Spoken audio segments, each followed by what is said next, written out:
everyone, and welcome to this week's episode of No Bullshit Talks, where I'm pleased to be joined here today with Liana Fricker, who is the founder and inspirer-in-chief of Inspiration Space. Did I get that right? You did indeed. It's a mouthful. It is. It's so difficult to say. Inspirer-in-chief. So what the hell is an inspirer-in-chief? I made it up. I was at a networking event when I first started Inspiration Space, and I never had business cards. I don't have one to this day. Now it's actually just like a point that I don't have business cards. But I was at this networking event and someone asked me, what do I do?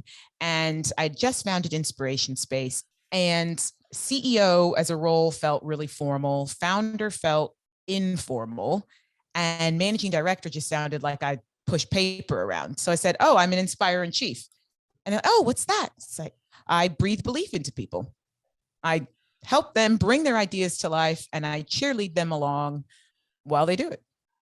I love it. I think it's so good because I totally am with you on that. Founder feels like every person wants to sound cool and be like, oh, I'm a founder. Like, do you know what I mean? It's like all the people are just like, oh yeah, I founded a startup. I'm like, so awesome. But really they have no substance to it and they don't actually do anything. And they're just perhaps just like running around trying to feel cool. And CEO is just too big hot shot. And I feel like all the people who say they're CEO of like little companies, they're wannabes. That's how I feel.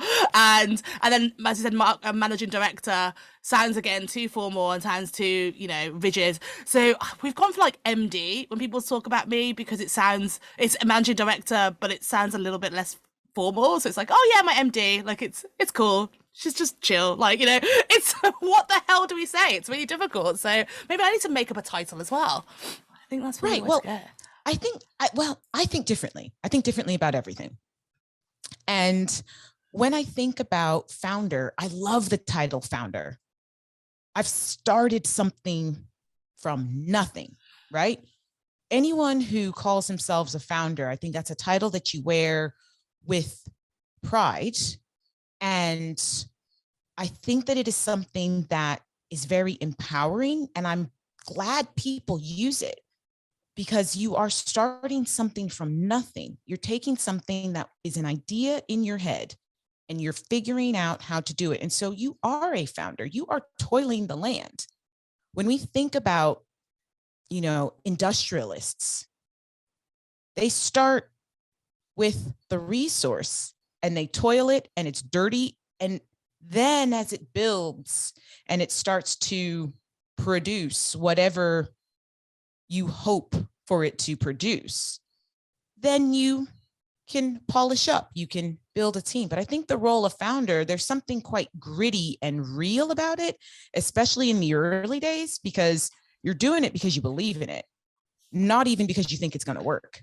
You're just going after it because you really believe in it.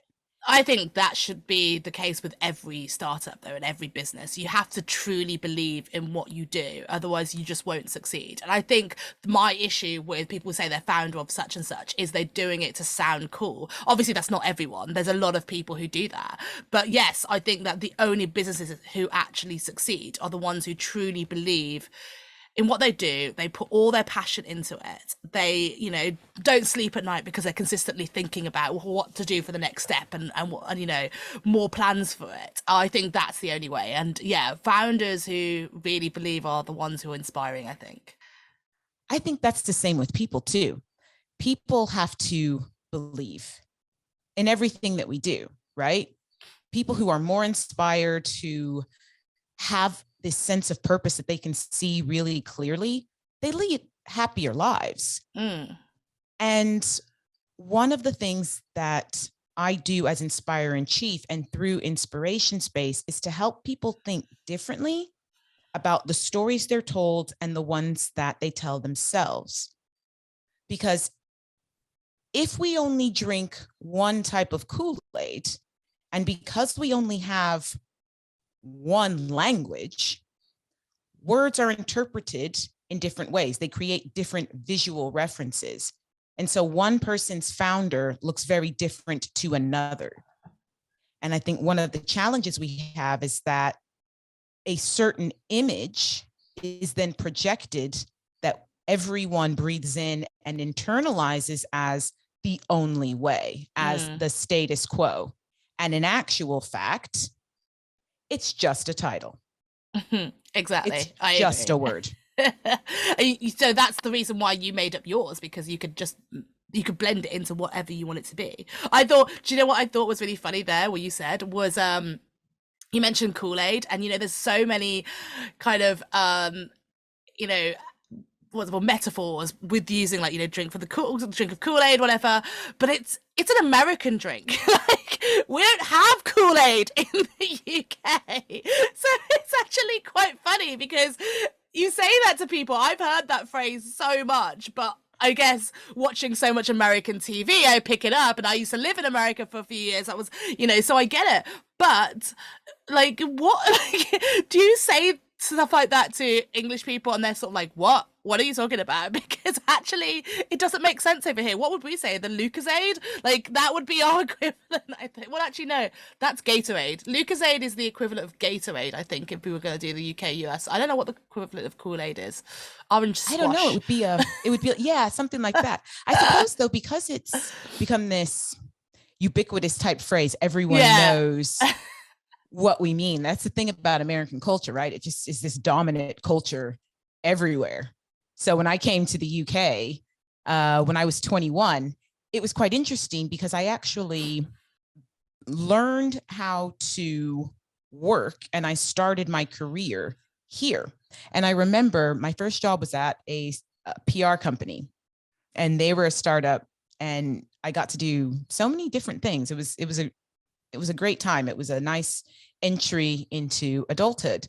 But I remember having to make a real mental effort when I was writing in particular to make it sound British, and not just the spelling, like the colloquialisms. And when I was speaking on the phone, and my boss, she sat next to me, and she was coaching me at the time, because it's PR. So you're telling stories, you're talking on the phone. She's like, darling, why don't you try and say it this way? And it was right. It was so funny. We don't speak like that. Like, right. And it was just so hilarious because, and it goes back to the point that I was making before, in fact, which is two people who speak the same language, yet don't speak the same language. Exactly. When I was over in the US, I found it was so eye-opening, and I think in a way, like you're saying, it's actually great for communications and like marketing. It really opens up your eyes to how, your target audience, so to speak, from a professional level. But I would just say an everyday normal thing, and Americans just start laughing at me, and I'm like, what did I say? And they're like, oh, it's so funny how you say that. I'm like, how else do you say that? Like, what? Like, and it's just like this certain words, and okay, the normal ones that we all know about, not that's easy to adapt to. It's just your everyday, the way you phrase things, or and they're like, oh my god, that's so funny the way you describe it. It's bizarre, and it's so interesting how it's supposedly the exact same language. We're two countries who always have worked together, that most people consider us, very similar in terms of culture, obviously, but yet we're so different in so many ways. And I want to hear from you, because you obviously grew up in the US, moved over to the UK, and like you said, adulthood, you were finding your way. It must have been, it sounds so stupid, a culture shock, because it's a UK and US. You'd think that that's probably one of the easiest transitions, but there were still things to adapt to. What was it like for you? Like, first of all, why did you come to the UK? What was your inspiration to do that? And, how was it? What was that transition like? So I came to the UK as a student doing a study abroad program, and I was supposed to stay for 6 months. And my first night out, I met this guy, and 12 months later, we were married. And always a boy. The answer is always a boy. I want to ask that question one day and it not be a boy. Like, it's just like. The thing is, though, it wasn't the boy. It was the full vision. I was at a point in my life where it was this real sliding doors moment. And I was finishing university, and I had to decide what next. And there was one path that I could take that was going to lead me down to LA and start to work within the entertainment industry, which was something that I had always said I really wanted to do, or go to London, finish university there, basically, and then kind of see what's next. And I just I knew that's where I had to go. And so I took the leap. And what's funny about it is I always knew that when I went, I wasn't going to come back, because I'd always felt this pull to the UK for as long as I can remember. And even my parents will testify to that. Yes, yes, yes. Always felt like I would find myself here.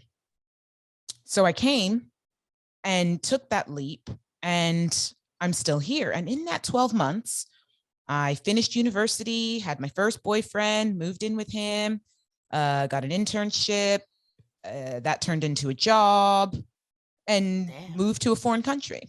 And I was 2 years old, and I just jumped in. And when I look back now, I realize that's what I do. That time in my life, I was so apathetic. I was so disconnected to my environment, to my surroundings. I could see this light within, but I couldn't see it reflected back to me in my environment. And so that jump, that novelty seeking, is what I now think of as, it's, inspiration is an act of resistance. It's how you fight against the apathy of your own life. And that's what I did then. And I just continue to do that every single day. That's beautiful. I feel like that whole first year as well, when you were at such a raw age, 21, 22, that's those years are where you're really trying to find yourself, and you think you're older than you are. You always think you know better at that age because you've gone past teenage years, you're starting to work, but you make a lot of mistakes at those those years. And I think that the fact that you landed your first job, like you found your guy, like, it sort of all fitted in, and it must have made you feel great that you came to the UK and it all kind of worked out, because it must be so scary doing that. And I guess, does it make you feel confident that you can go for your dreams and it's not as scary as you think it is? What's interesting about that question? I don't have that sense of fear. Wow. And I didn't then, because as I said, it's how I rebel against this apathy. So it's actually a very empowering experience. So when I'm doing these things, I'm all in. I'm all in. I don't consider failure as an option. And so my eyes are always open. I saw him from the corner of my eye when I was talking to these two randos and my flatmates, and I was not paying attention at all. I was like, when you're talking to somebody in a bar and you're like, nah, and you're looking over their shoulder. And I saw him and I spotted him. I was like, oh, he's cute. And then didn't think too much of it, went up to the bar, and literally it was like this moment at first sight. I was not paying attention. And then this person standing next to me turns around and it was him. And and I kind of knew then. And similarly with going to London, I just knew.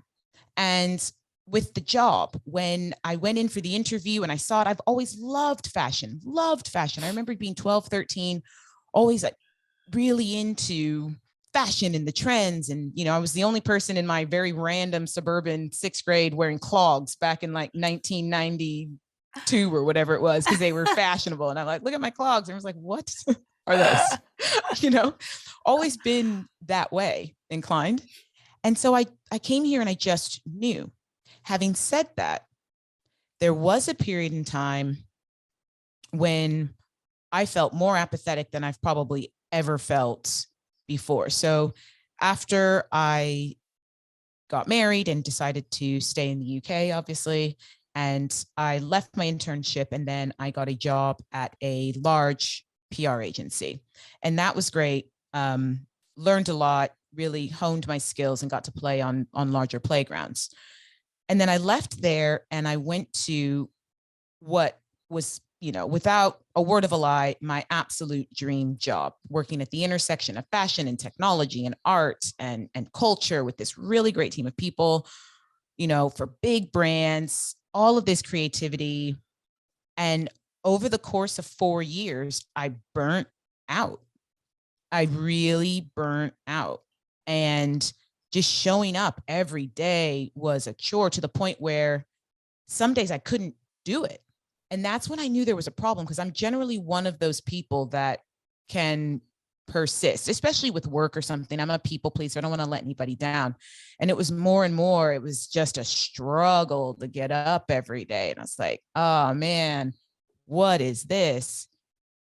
And I could not see what to do next, because my life had changed over that kind of 7 years. I was married.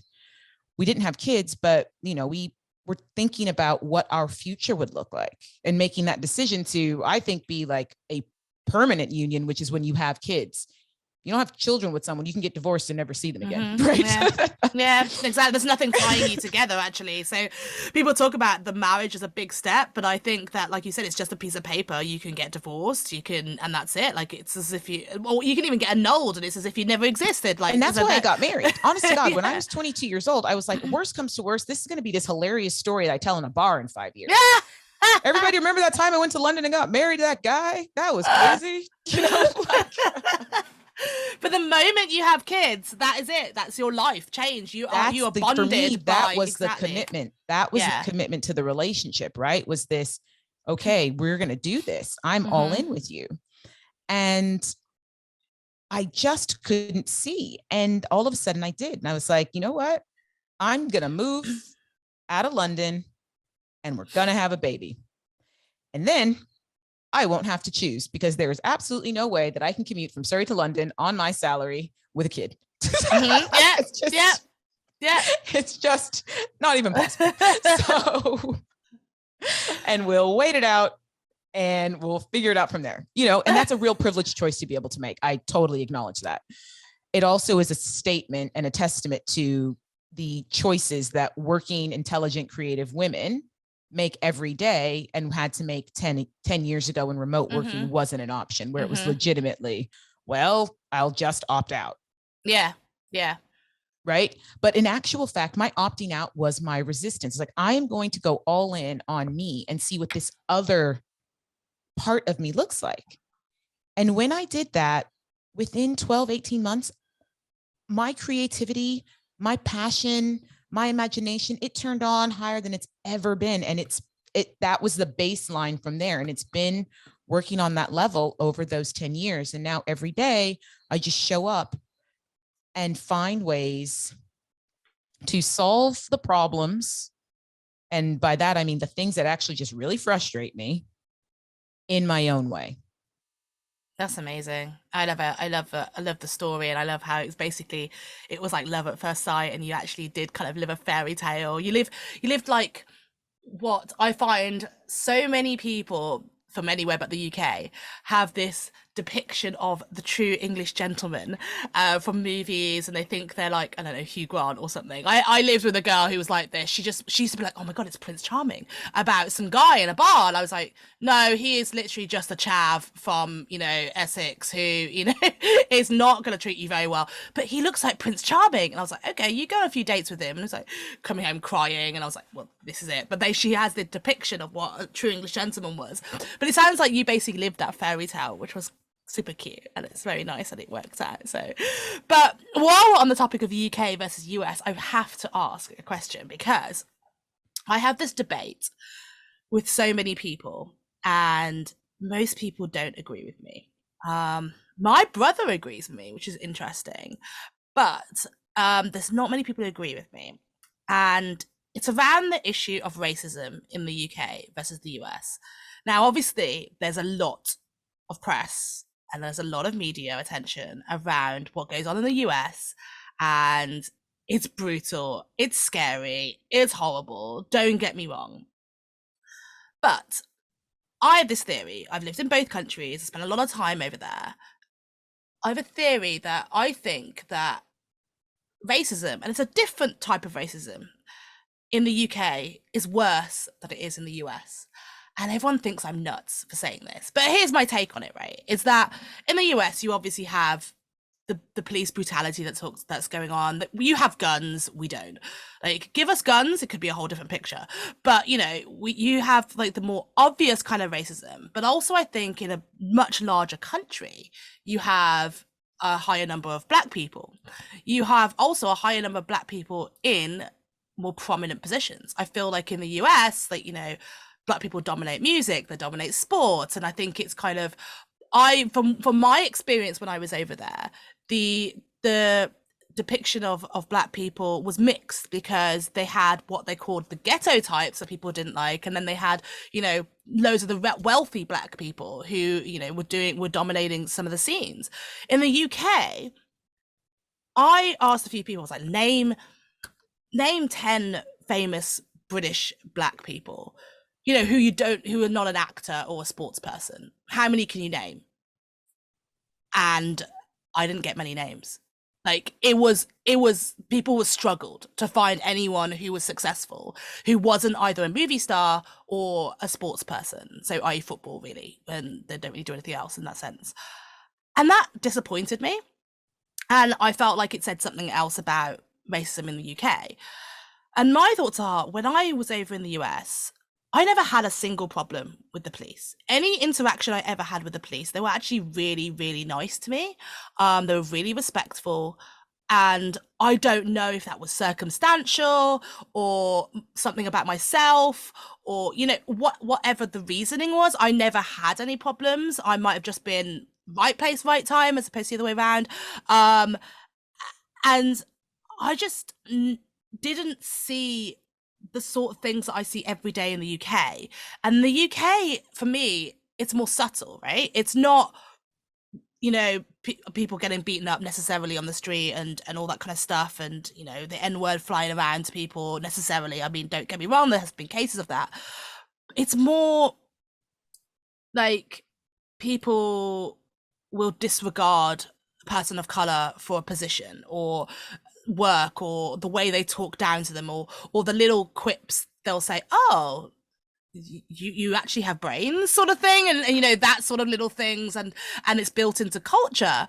And I feel like I see some form of racism at least on a weekly basis doing what I do, and that really freaks me out when I come to see it, because I'm like, how is it that prominent in the year 2022 with all this amazing stuff around us and so many people of color doing wonderful things and proving that not every Black person deals drugs or is a criminal, or kind of thing, or the stereotype.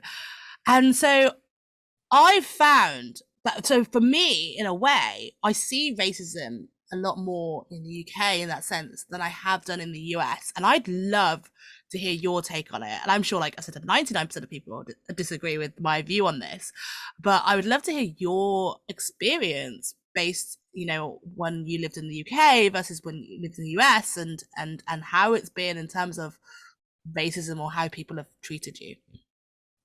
Okay, so the question is, is there a difference between racism in the UK and the US, and what's been my experience with it? Mm-hmm. Okay, so to that, I would say racism is different everywhere because cultures are different. Right. Again, like inspiration, it's something that you breathe in. You breathe it in from the stories you're told, the stories that you tell yourself, the images that you see, and the structures that keep these things in place. And so, depending on the cultural fabric of the society that you're living in and its history with colonialism and difference, it's going to look like a lot of different things. In the US, you definitely have a lot of Black people have visibility within culture, but not business. And so then what it means is, when you are Black in America, you see only a certain number of options. And because a lot of those options are then built around the systems of racism and bias, in particular institutional racism, you have a lot of people trying to feed themselves from an incredibly exclusive, limited cup at the expense of places where you could thrive. So it is different. It is different. What I've seen in the UK is the history of colonialism, I think, changes the dynamic in my experience. I think that you will always have people who want to maintain structures of power because it benefits them. And those people will tell whatever story they need to tell, depending on their audience, to ensure that that facade is never lifted. And then you will have people who then breathe that in for good or for bad, who then enforce it. And that includes ourselves.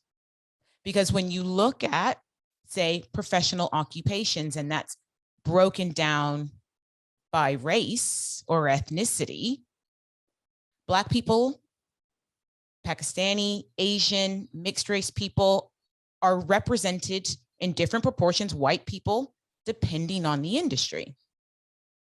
And so when I look at those stats, I find that really fascinating, because I think to myself, okay, well, why? Why is it that,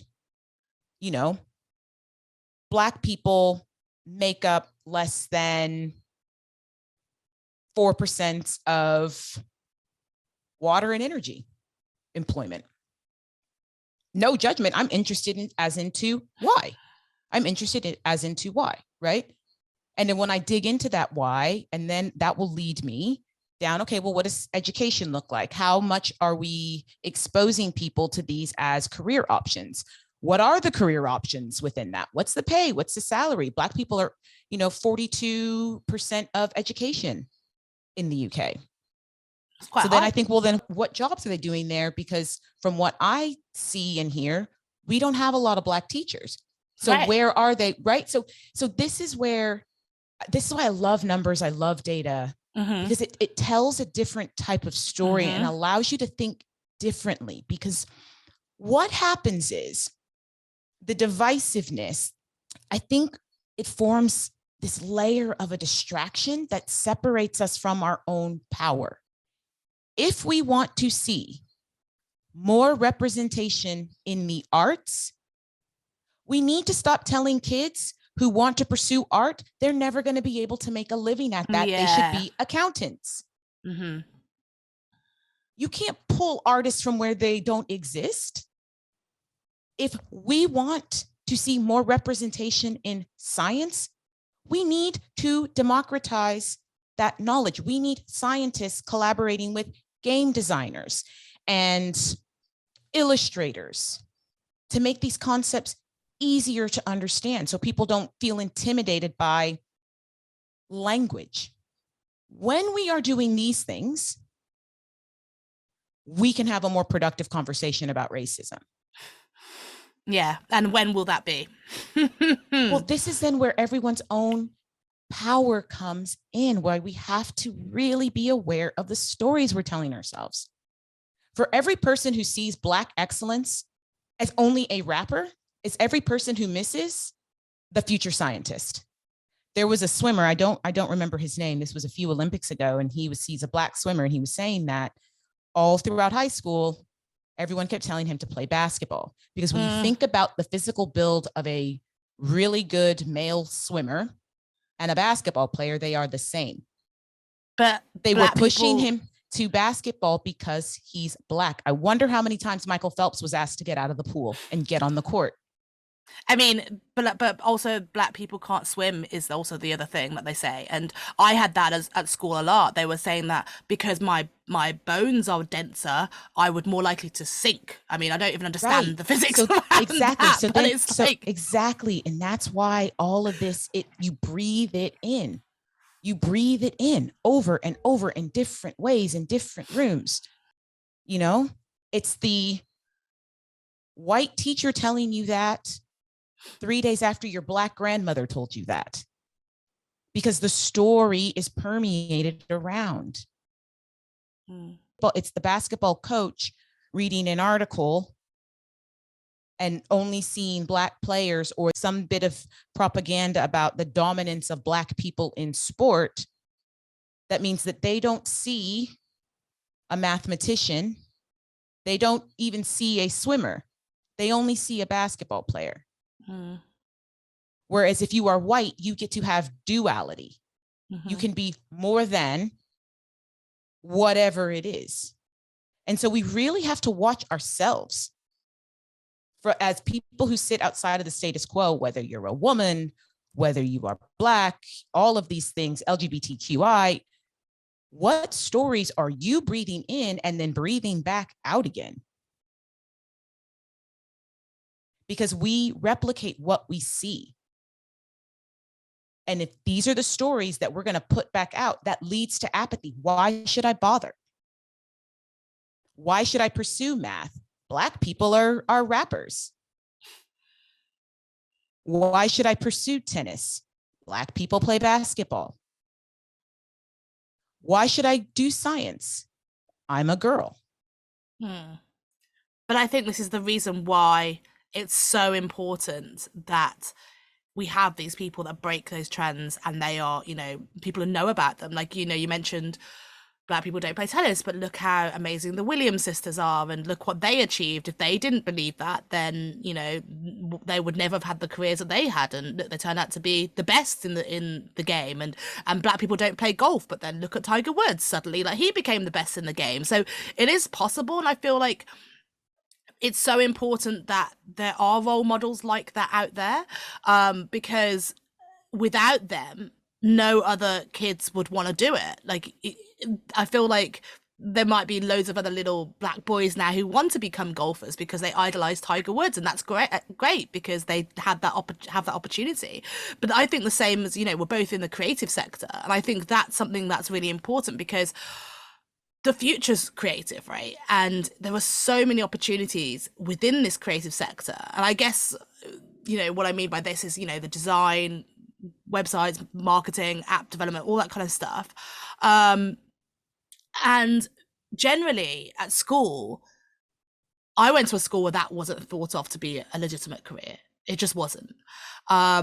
But then again, I also remember I went to medical school, and I remember giving my covering letter to my teacher, and I remember the words to this day, and it's a good 17 years ago when I did this, and I remember the words of the day. I remember where we were. I remember we were sitting, and she read my covering letter, and she said, "This is a complete joke."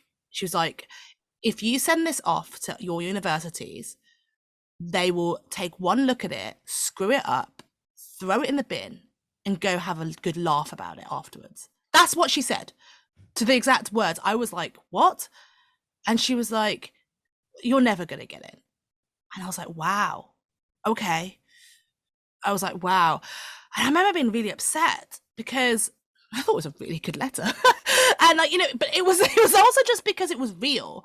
Every other person in my year who was applying for medicine did the same bullshit. It was like, oh, I volunteered at this, my mum and dad are doctors, I want to help people. And it's like, okay, you want to help people, why not be a nurse? Why be a doctor? Like, why do some, there's so many other things. It didn't really say anything to like actually why you wanted to do medicine. And okay, mine was a bit out there, but I remember writing, ever since the first day I watched ER and Casualty, it spoke to me. That's all I've ever want to do. And I watch all these medical dramas, and they're like, that is so stupid. Who gets inspired from watching TV? And I was like, what? And I was like, that is literally how most people get inspired. I was like, yes, I'm not saying that I want to be that character because I believe it's real. There's a difference here. And I was like, since then I've investigated, immersed myself, and I have done this and this, and I still had the work experience. I still had the grades. I still had all this stuff. But she laughed me at the core. And I went home to my dad. And again, I'm so lucky to have amazing parents who were there for me. My dad was also like, was also the manager of a hospital at the time. So he gave me some advice, because I was like, right, okay, you deal with applications for doctors all the day long. And he was like, it's brilliant. He was like, send it off. And he told me to send it off as it was, despite what my teacher said. And I got into medical and I got all the offers I needed. And so I was like, it shows you the difference. And I got grilled and I got asked these questions during the interview, but I got in and I managed to get the offers that I wanted. So had I have listened to other people and what their thoughts were, it's just so, it shows you there's such cultural difference, I feel like, as well, that they don't get it. But that really, I remember that, and the things you say is so interesting. And it just also makes me think now as well, like I see, DEI is a big thing at the moment, right? Everyone's talking about it. All these companies are implementing whatever policies. And again, a lot of it I just think's bullshit. A lot of it I think is people are creating these opportunities for women, for like LGBTQ, for people of color, because they feel they have to, because that media is telling them they need to, not because they actually want the diversity or they appreciate and understand the need to have different perspectives in their company. And I see all this stuff and I just feel like it's so fake. And these people might be in your company, but then you treat them badly afterwards, and the respect still isn't there. You actually resent them because they're taking a job of someone else you wanted to have. And this is the impression that I'm getting. And then people announce it on social media to be like, look who we've got hired. They tick this box, this box, this box. Woohoo, we're amazing. And then it's just like, and then I see all the comments and they're like, oh, diversity hire. And it takes away from that exceptional individual. So I love the fact that that person is now getting the opportunity to prove themselves that they can do it, which they may not otherwise have got before. But then you see those comments and people are like, well, they're only in that position because it's a diversity hire. And it takes away from that again. And it really gets to me. And I don't know, I don't know if you've seen this or what your thoughts are, but this is what I feel. Like maybe I'm a bit cynical, but this is I don't know, it gets to me. I hear you.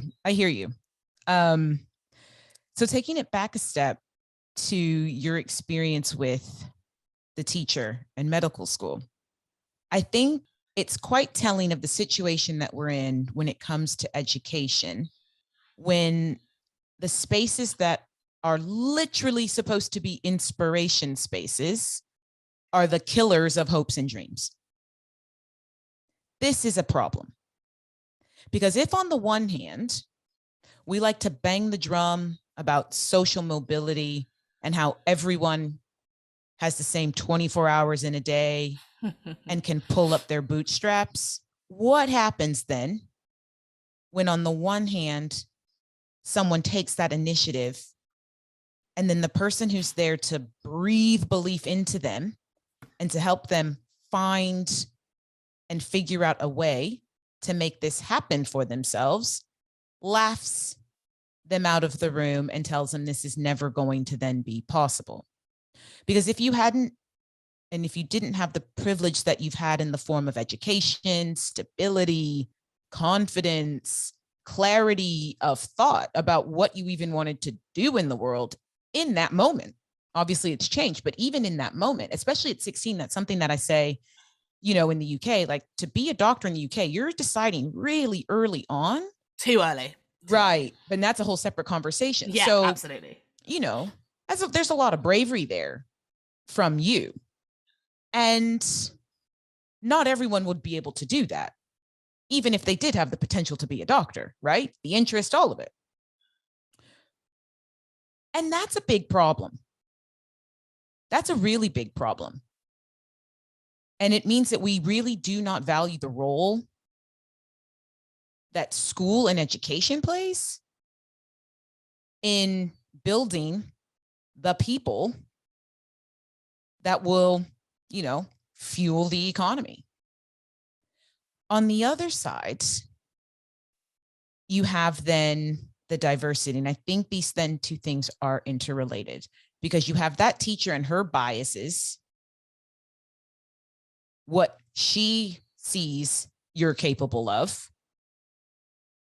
She may even be thinking she's doing you a favor. I always like to assume the best of intent. You just don't know, right? In the same way, my dad, when I was like 7, told me there was zero way I was ever going to make a spacesuit that meant someone could go on the sun. He was like, you can't even get close enough to the sun. Like, you'll burn. No shade. Just not possible. Let's just assume the best of intent. I'm trying to help you help yourself. Then when we look into workspaces and people who are making these decisions, again, let's assume the best of intent. Let's assume that on the one hand, it's like, yes, we definitely should do something about this.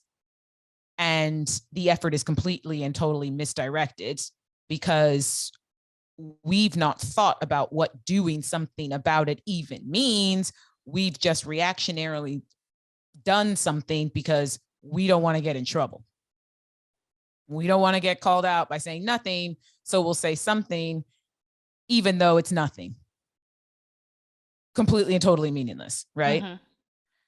And so with the diversity piece, I don't work in a company. I work with companies of one and people who are building companies.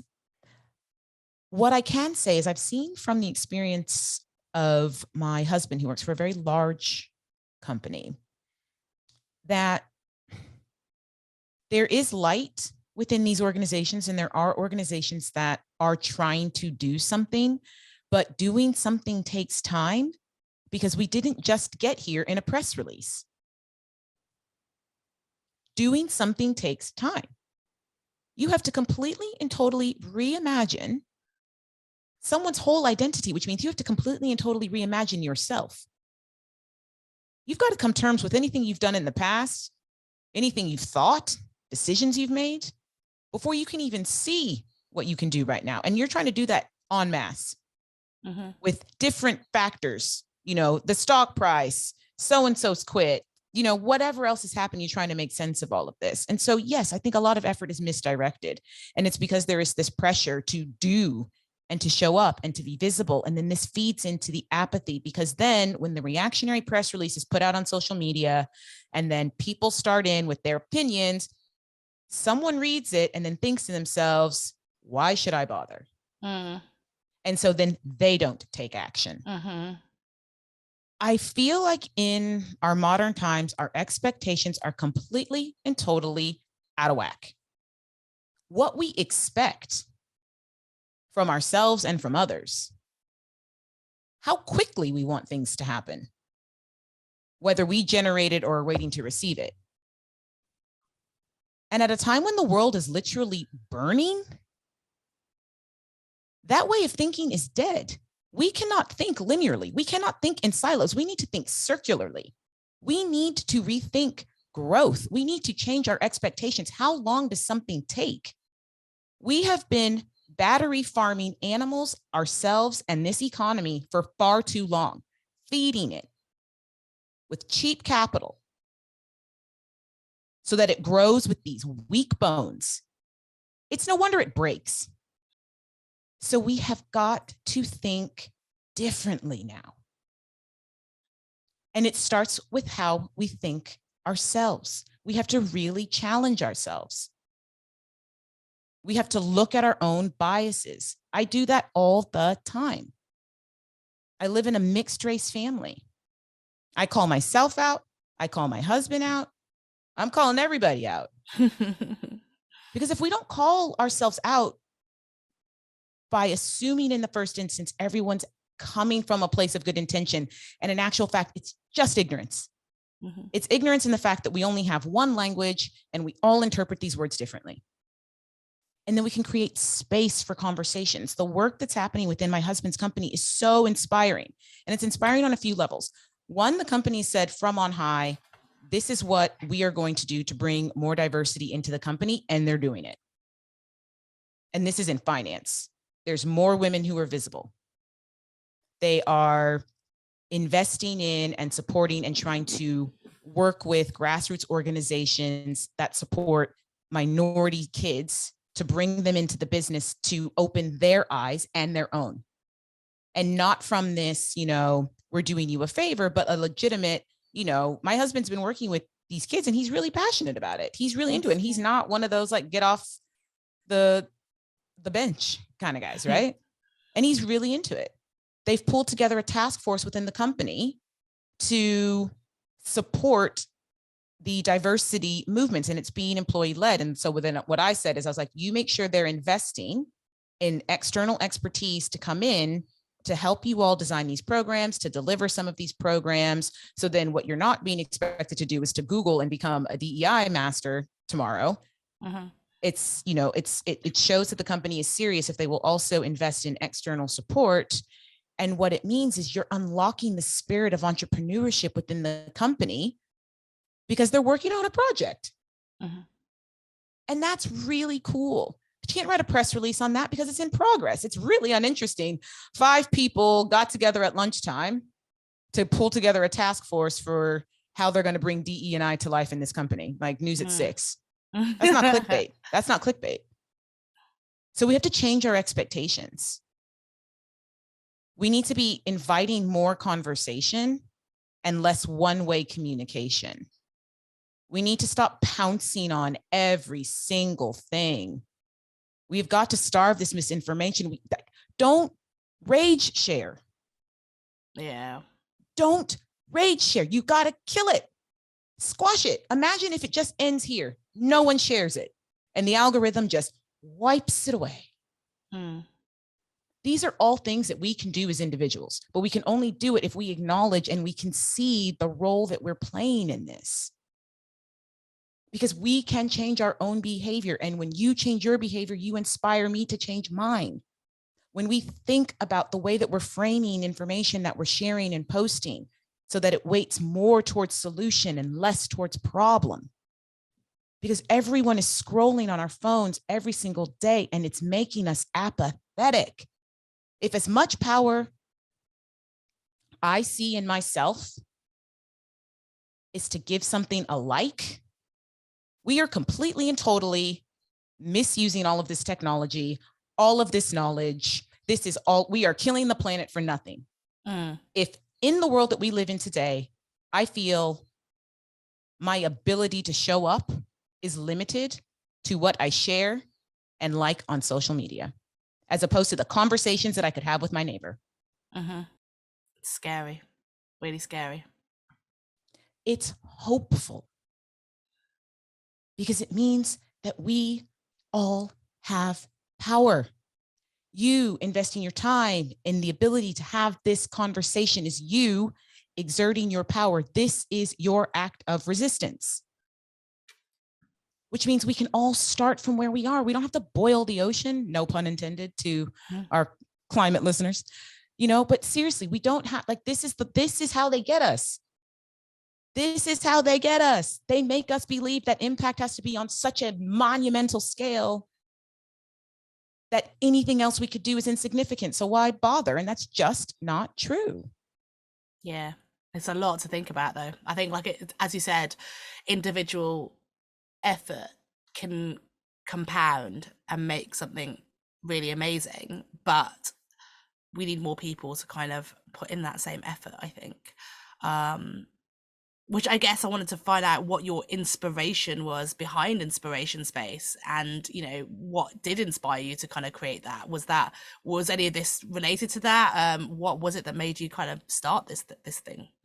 It was all related to this. It was all related to this because once I had my burnout and I really liberated myself from the things at the time that were holding me back, I just realized that I had power. I had power. Every day I had choice. Eggs, bacon. Every day I have choice. Every day. And Inspiration Space really just came from and comes from that. And I use entrepreneurship as a vehicle because I love business. I love thinking about business. I love it. It's this intersection that it brings in culture, it brings in science, it brings in so many different things that it's a really fun playground for me intellectually to play in. And it has power because we see the impact that business makes, right? And I think as I'm getting older and as I'm working with more founders on a grassroots level, I'm in a lot of ways becoming even more indignant and contrarian about this anybody can do anything kind of idea.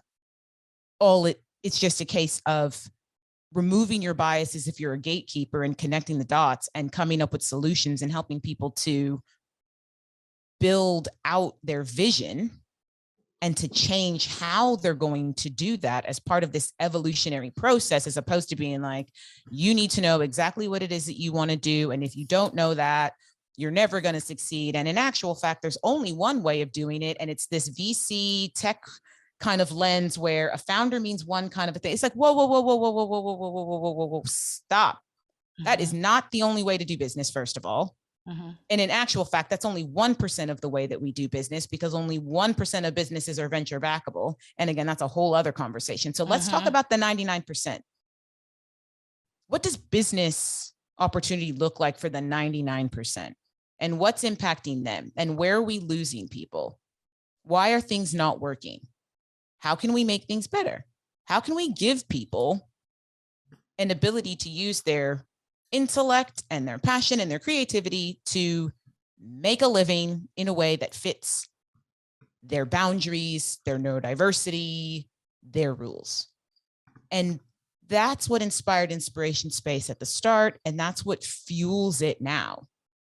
And it's really just about spreading that far and wide, because we are in the middle of this huge opportunity. We can step into this space that the old way of working has led us to and chart a whole new course. And we can do it at speed. We can do it at speed. We have the ability. We have the passion, the wisdom, the technology. We could do this at speed. And I think we are now faced with this choice to be, yes, but yes, I realize this is a problem, but there is nothing that I can do. Or yes, and yes, this is a problem, and this is what I am going to do.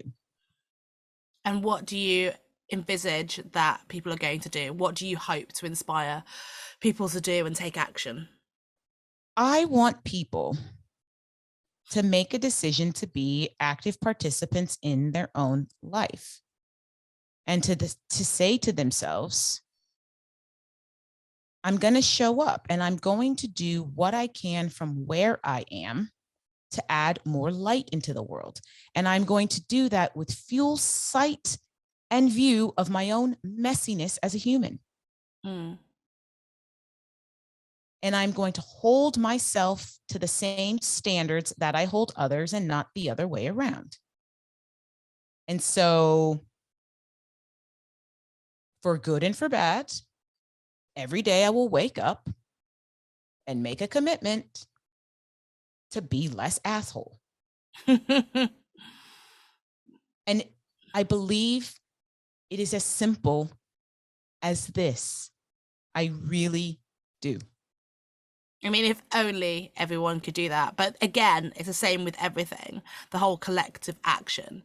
People have to be accountable to what they're pledging to do. And you will always get one arsehole who will pledge to do that and still be an arsehole. But that's right. But every day is different. It's not about seeing each day in isolation. It's seeing them. I'm going to tear up a bit because it's your dash. You know that poem, Your Dash? And it's all about between the day you were born and the day you die. What matters the most is your dash. And that's what it's about. Every day showing up until you die. And every day on that journey is going to be different. And you wake up if you are lucky and you try again. And it really is as simple as that. So sorry. I feel bad that I've brought this out of you now. No, but I mean, I cry all the time. It's amazing. No, because I really believe this, life is so simple. Everything else is a distraction, and it's designed to be that way. If we could see how simple life is in, we would take all that power away. If we could really see the simplicity in life, we could stop all this tomorrow. It's all a distraction. And that's why you have to show up in your own life. Do you think that you could inspire enough to people to make that change? That's positive change. That would be amazing if everyone did that. Do you think that this is possible with the amount of toxicity out there in social media and the amount of negativity, you know, the trolls behind their computers who are like, their whole goal is to try and, you know, there are people now creating Instagram accounts purely to spread negativity, purely to hurt people? The thing is, I think this is possible if everyone who listens to this shares this episode. If this episode resonates with you, share it and ask those people to share it, and make sure that those people who share it tell people to share it. Share it. Share the message. Show up in your life and share the message. And I do believe it's possible if more people just share the message. You want to stop the trolls on Instagram? Don't post on Instagram. Turn it off. Seriously, turn it off. Get people together through a text group in your local town hall. Whatever you were going to post on Instagram, tell them in there. See if they'll come. Spread the word like that. Instead of one-off posts where you give away your knowledge for free, get people in a room and run a 2-hour, whatever time you would have invested in the creation of that bit of content. Get some people together offline, run a workshop. Stop feeding it. We have got to stop feeding this stuff. We have the power. Turn it off. And be aware of what you share. I feel like that's a really kind of great note to end the episode on, and a powerful and a thought that's going to sink into everyone listening now of what they can do to make action to change as well for the better, and how small little things can lead to big change. So I think it's been amazing having you here on the show today. How do people get in touch with you if they want to kind of pick your brains about stuff? Well, you can go to theinspirationspace.co and find out more about what we're about. If you have a business or are thinking about starting one and want to start your journey with this injection of inspiration, I would encourage you to join our New Beginnings program, which is all about helping you to see the vision of what you want in your own life and helping you to design a business that will get you there. Brilliant. I'm going to share all the links and stuff in the show notes, and yeah, I'm sure people will reach out to you. But thank you so much for being on the show today. It's been amazing having you.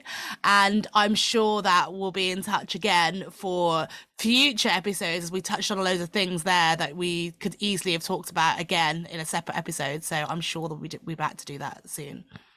Thank you so much for having me. It's been my absolute pleasure.